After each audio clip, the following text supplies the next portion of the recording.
Hello, welcome to the Outpost.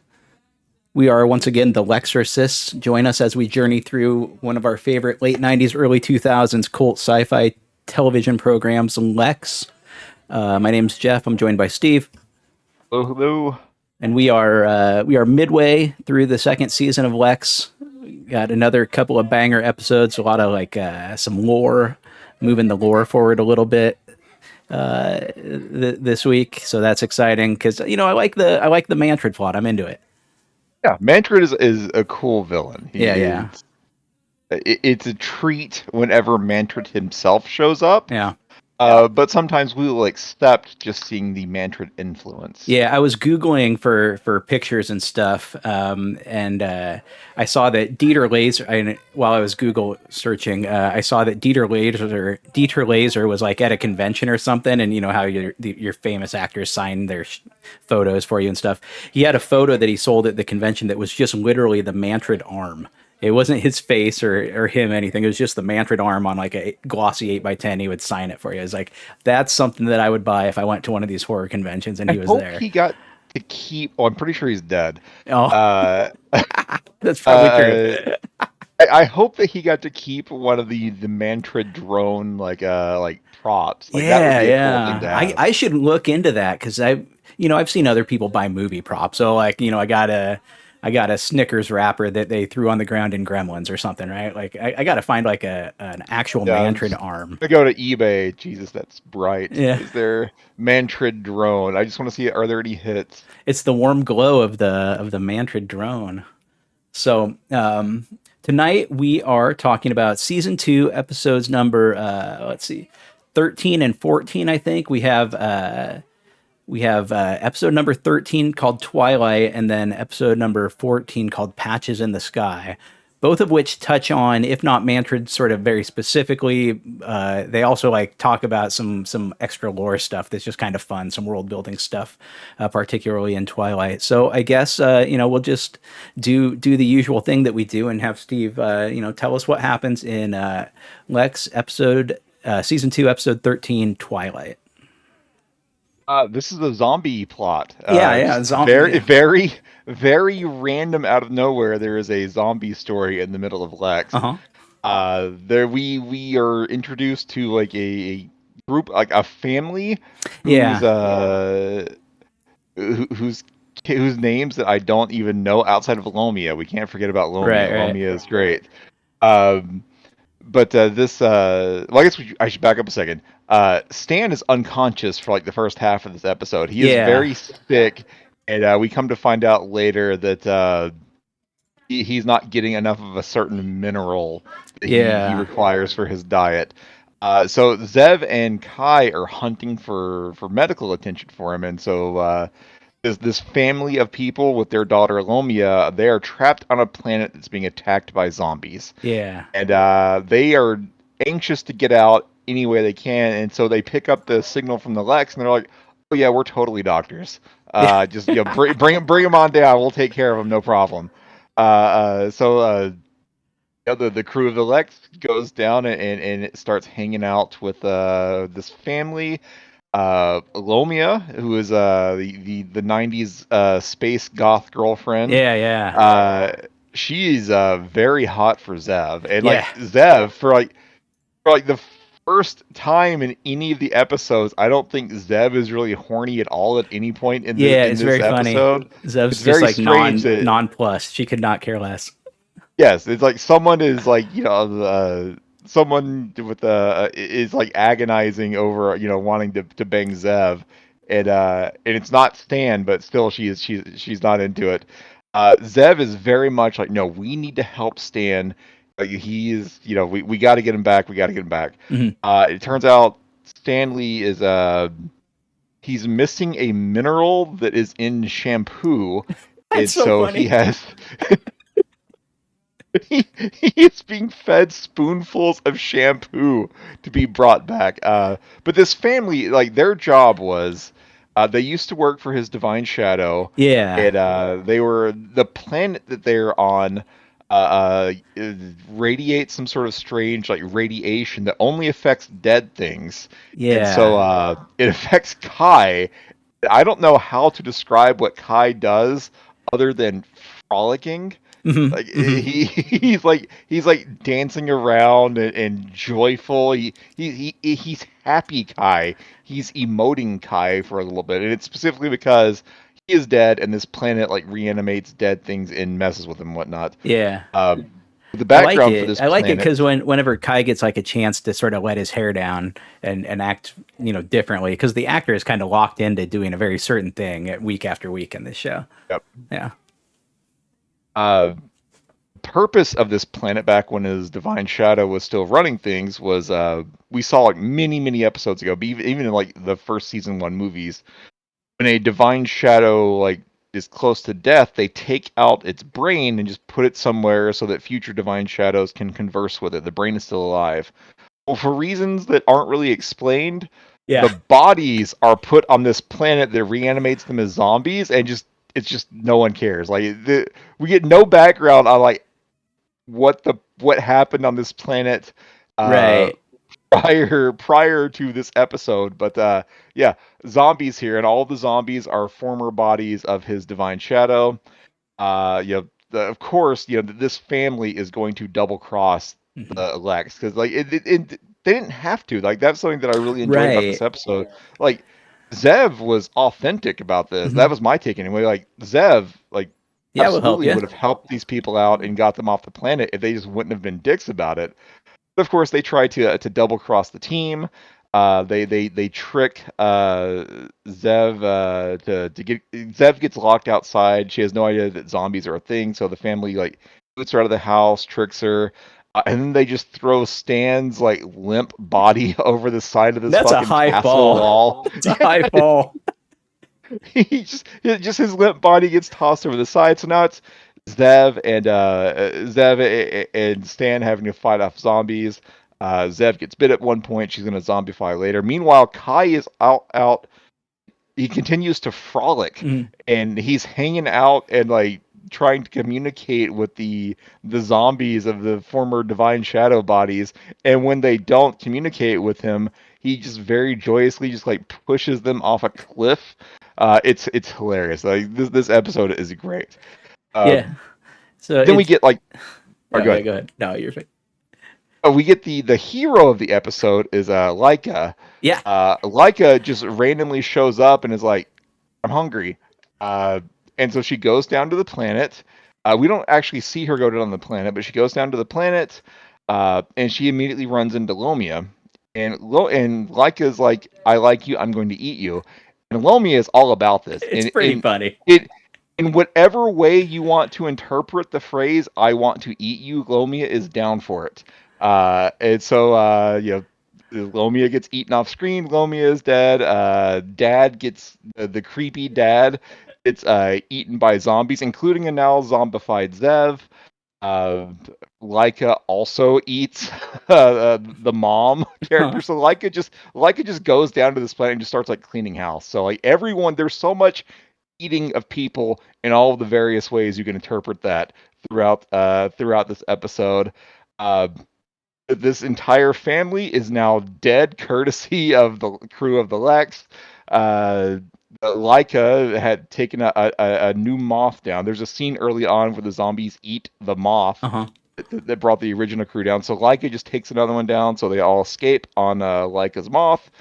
And then like the I don't. Is it actually a myth? I don't know. It's like the myth of like sucking out snake venom. I feel like that's not a thing that actually works, but it works here because Kai just sucks the venom, the zombie venom out of Zev, which turns her back to normal.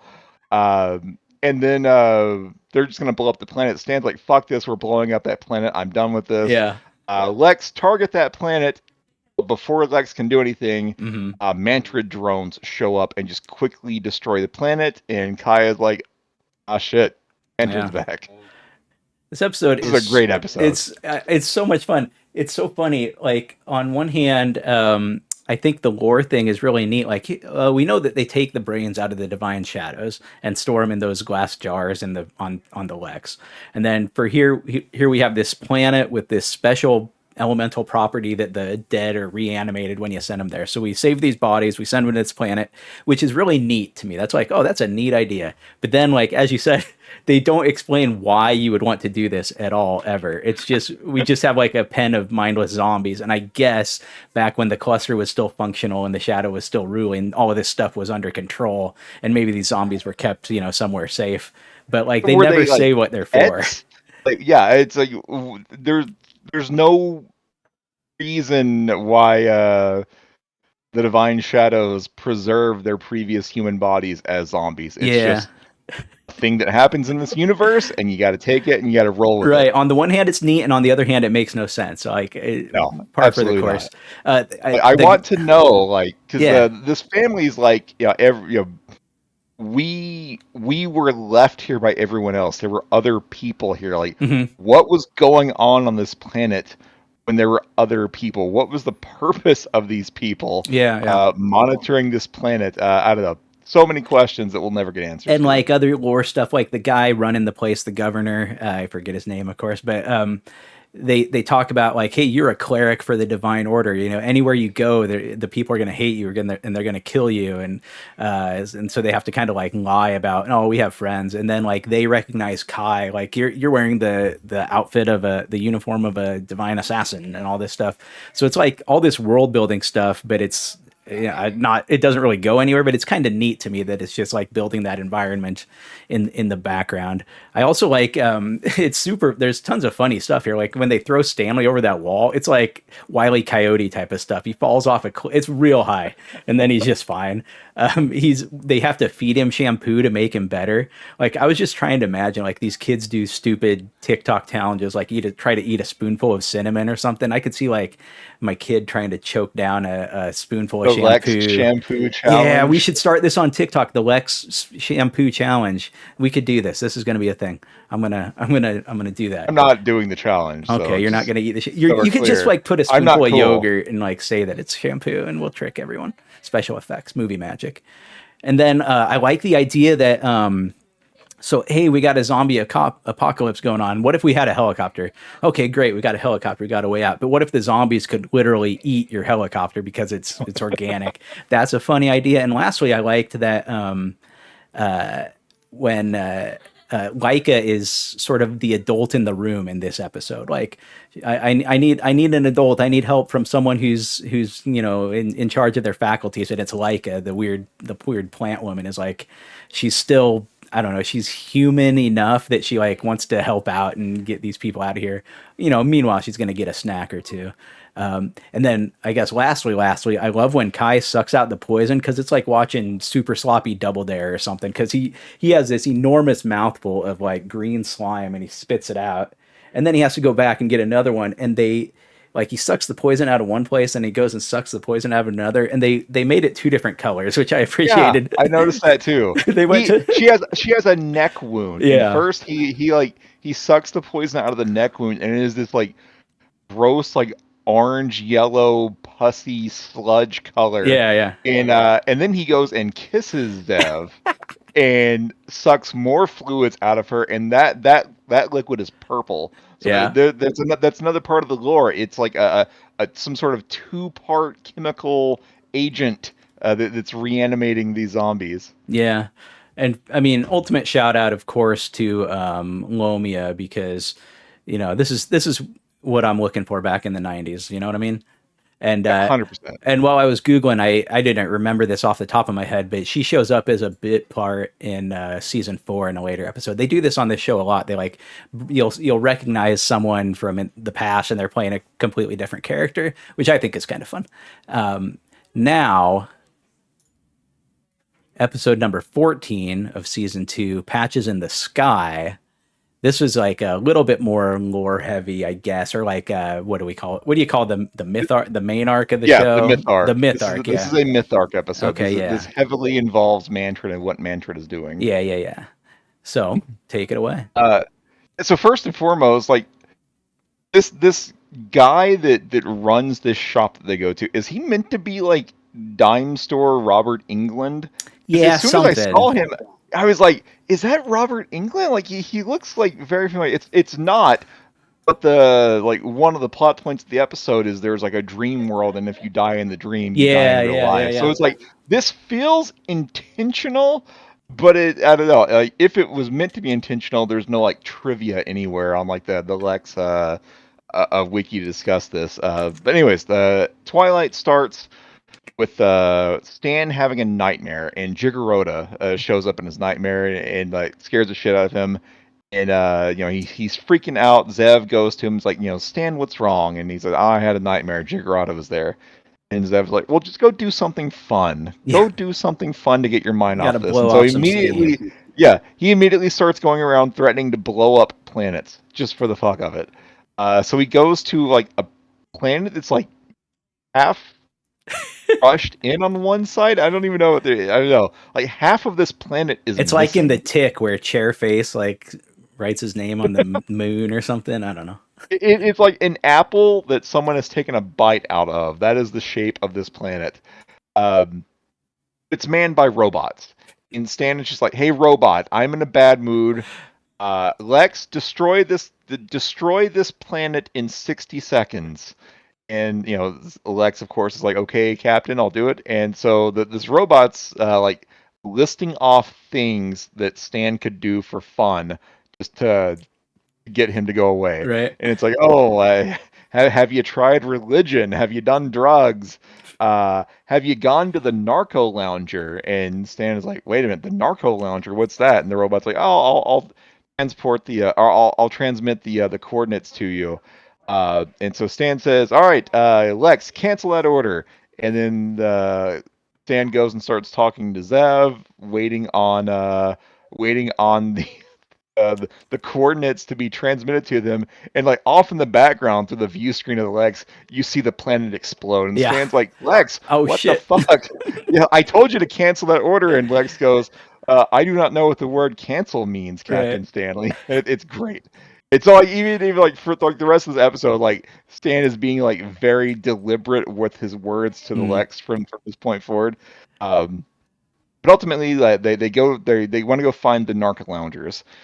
So the narco loungers are run by some guy. His name is like Gubby Mock. Is Yep. that his? Yeah, Gubby Gubby Mock. Mock. Gubby Mock. Dime store Robert England. If you've ever played Fallout 4, it's like the memory den sequence. So like you go into this little pod and you get to go and like live through like your own memories and dreams and whatnot. Hmm. That's what he's running here. And so there's a character who is called Fruitcake, and I still don't know if that is his name or if Yeah, it's W Mock was amazing. just fucking with him. No, quick Uh, quick shout out to this. I'm on lex.fandom.com is where I pull up a lot of this stuff. So shout out to all the people who maintain that website. But yeah, he's got his own wiki entry. Here's Fruitcake. And that's what it lists him as. That's his credited name is Fruitcake. all right, well, I'm going with his name is Yeah. Fruitcake. Fruitcake shows up and he's like, hey, Gubby Mock, like I want to go back to the Narc Lounge. Like, let me back in. I want to go back to my happy dreams again. And apparently the Narc Lounge is run on a barter system because Gubby Mac's like, all right, what do you got to trade? And he's like, well, I got this, and he pulls out a broken Mantrid drone. And Gubby Mac's like, this is fucking stupid. Leave, get out of here. Then Fruitcake starts crying, and Gubby Mock is like, damn it, I can't take the tears. Fine, go and get in the Narco Lounger, which is like this bizarre chair that you sit in, and like I don't know how to describe it. Like your body turns into vapor that gets Yeah, I vacuumed don't know the up, mechanics of how this works. and then like we find out later that your body goes somewhere else, but your consciousness goes into like a big crystal ball where you get to live through your dreams. And if it's a good dream, then you just get to stay there and be happy forever. Um, if it's a bad dream, well, if you die in your dream, you die in real life, Hmm. as is tradition. Yeah. But also, Gubby Mock is like, yeah, I'll go in there and I'll pull you out. Like Gubby Mock also has the ability to go into people's dreams, and like retrieve them if they're ever in danger. When Fruitcake shows up, he's like, there's patches in the sky. The Yeah. patches of the sky are missing. And you get the impression like very quickly that the Fruitcake's like he just wants to spend he knows his days are limited Yeah. and he just wants to spend the rest of his life in his happy dream place. Right. But he tells Gubby Mock that there are patches in the sky. There's like parts of the universe that are missing now. And so Gubby Mock has this telescope, and he just looks through it and he sees just like galaxies being erased before Yeah. his eyes. And he has a robot helper that tells him basically like the galaxy that we're in will be gone in 27 days. The entire known universe will be gone in I think 103 days. Hmm. So the characters are on a timer now. The end of the universe is nigh, and so Gubby Mock's like, "Well, shit," and I got nothing else to do. So he pulls out this giant fucking space bong and just starts getting high. So when Stan shows up, Stan's like, "Yeah, let me use the narco lounger, or I'm gonna blow up your place." And the first the guy's like, "I don't even fucking care anymore. I'm just gonna sit here Yeah. and get wasted." Like, yeah, well, yeah, I don't give a shit. But eventually he lets Stan in. Hmm. He lets the entire Lex crew in, and Gubby Mock like lets Stan go into his dream, and meanwhile he has Gubby Mock has several scenes with Kai because the phrase patches in the sky gets mentioned multiple times, Yeah. and Kai is intrigued by this. And so it- basically Kai also gets informed that the entire fucking universe is being like ripped apart, and we're all going to die in the next like 103 days. Uh, Meanwhile, over in the Narc Lounger, Stan's dream has turned into a nightmare, and once again, Jiggerota is there trying to kill him, and so it's like, and Stan thinks this is like Jiggerota, like, what are you doing here? And she's like, I am your dream person. Like I'm here because you want me here. And we get this discussion about how Stan is afraid of death, but he Yeah. also feels like he deserves death because of all the shitty things that he's done. He's the arch traitor and whatnot. But of course, of course, Kai and Zev don't want Stan to die, and so they try to save him. And so they have to send Gubby Mock into Stan's dream to rescue him. Gubby Mock is high as fuck at this Yeah. point. And so Gubby Mock goes into the dream to try to rescue Stan, but he apparently brought his giant space bong with him because Jiggerota pulls out the space bong and takes a fucking long pull off of it, which sucks Gubby Mock into it. And so Yeah. Yeah. Gubby Mock is now dead, smoked to death by Dream This is Jiggerota. like a Charles It's fucking Band brilliant. film at this point, like killing somebody with a bong. Yeah. So then Zev tries to go into to Stan's dream and also fails to actually rescue Stan.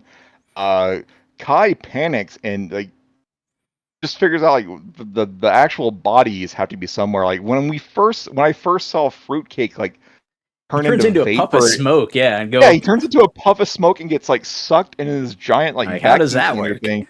I thought like he was physically transferred into the crystal ball, but no, as we Uh-huh. said before, only the consciousness goes into the crystal ball.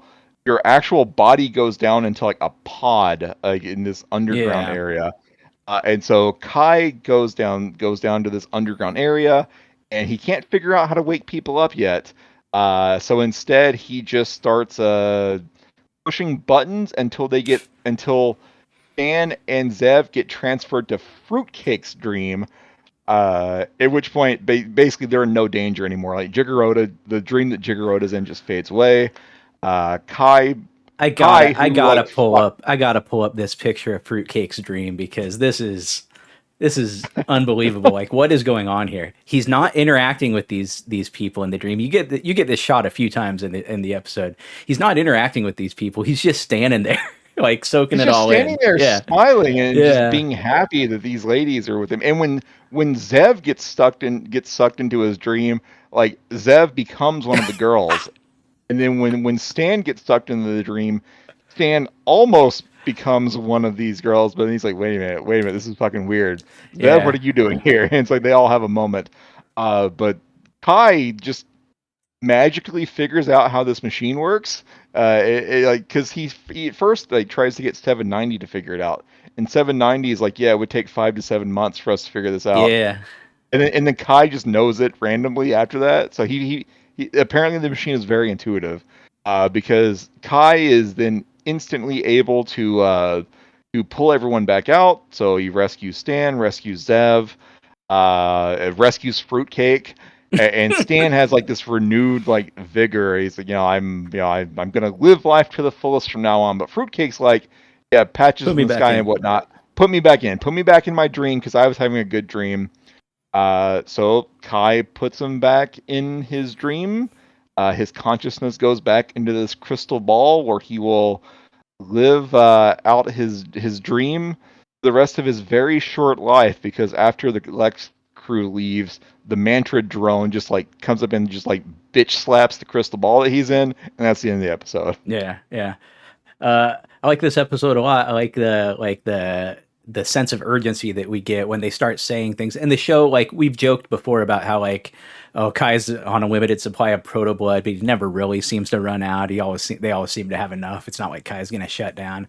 But here is, and I'll refresh myself as we go forward, but my recollection of watching this is that from this point on in season 2 up through the end, they really do act like they're on a ticking clock now. It's things are getting pretty serious here as far as like the walls are closing in and the Mantrid drones. I think they do a good job from here on out keeping you on the edge of your seat as far as like what's going to happen with the Mantrid drones. They don't just say that there's 100 days left and then go do a bunch of wacky things that if you think about it take I recently learned there was a term for it and I can't remember what it is, but it's like when you're watching a movie and like it's like Indiana Jones and on the Temple of Doom and he's about to run into a saw or something and they keep cutting away and in your head you're thinking, well, he would have been cut by that saw by now. I mean, enough time has passed and we did all this other stuff. And there's a term for that where it's like they're playing with time in a way that kind of makes you not feel it's as serious or as urgent as it is. But I think they do a good job here in this remainder of season 2 of Lex, where you feel that timeline contracting on you. Here for Mantrid. Yeah, I want more Mantrid. It's time for Dieter Laser to come back from the absolutely. dead, both in this show and in real life. Take him to the radiation planet. Yeah, take Dieter Laser's body to the planet from Lex and throw him out there, and he'll. I'm sure I asked this before because this is the way my mind works or something. But is Shigeroda attractive? I think she's all right looking, right? This is a safe place. You can say what you really think. Yeah, I think I'm gonna say yes. Okay, all right. She does a good job in the episode. I guess she's just a manifestation, right? It's not the real character, but Yeah, right. She died. she got burned Nuked up by by a the supernova, she got like, exploded by the sun or many something. episodes ago. So we have the character stuff with Stan, which I frankly found not as compelling. I don't know because it kind of just seemed to come out of nowhere. I know that Stan's very guilty and has a troubled mind sometimes. I liked when he was trying to talk to that robot, and the robot in his dream was like, hey, you killed me. I wish I existed again. And Stan's just like, I don't care. You're just a robot. He sticks to his guns about like just being a real turd, even when he's faced with it. He's like, no, I don't care. You're a robot.